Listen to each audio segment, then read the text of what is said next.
others having lobbies that present Pakistan in a negative light.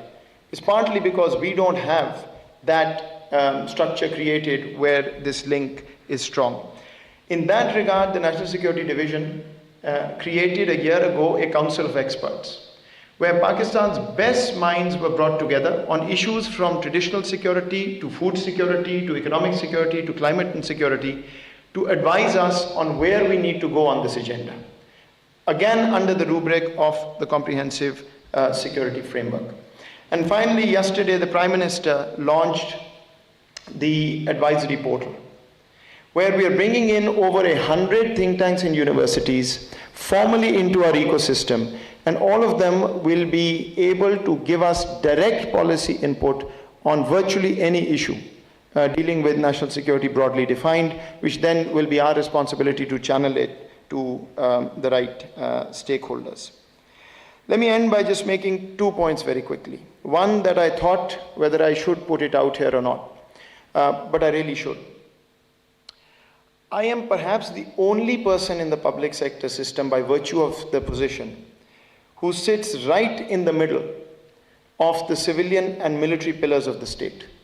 That's the role of the National Security Division, to be the conduit, to be the coordinator.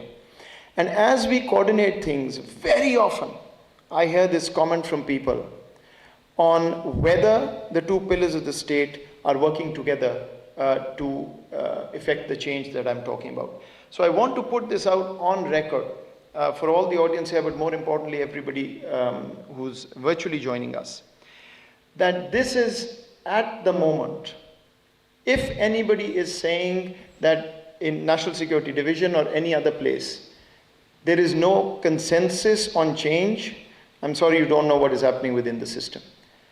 There is 100% consensus, civil and military leadership, on bringing change, on moving in the direction we are moving on. And this conversation must end. We keep hearing this conversation again and again.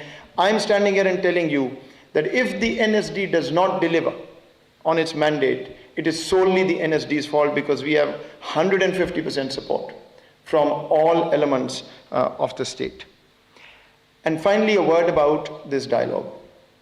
Hassan has introduced it, but let me just say why we're all sitting here.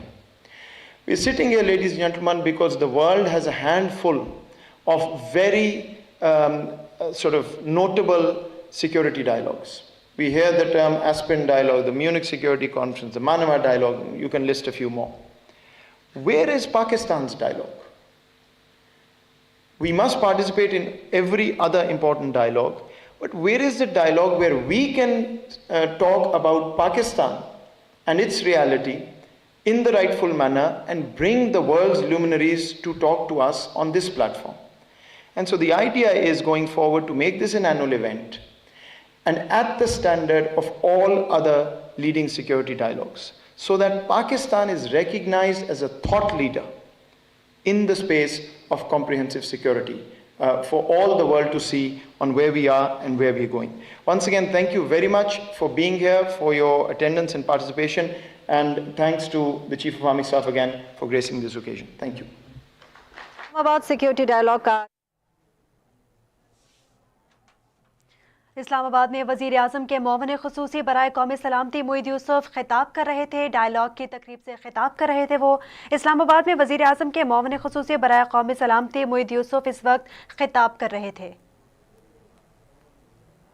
ये थी फैज़ की ताज़ा तरीन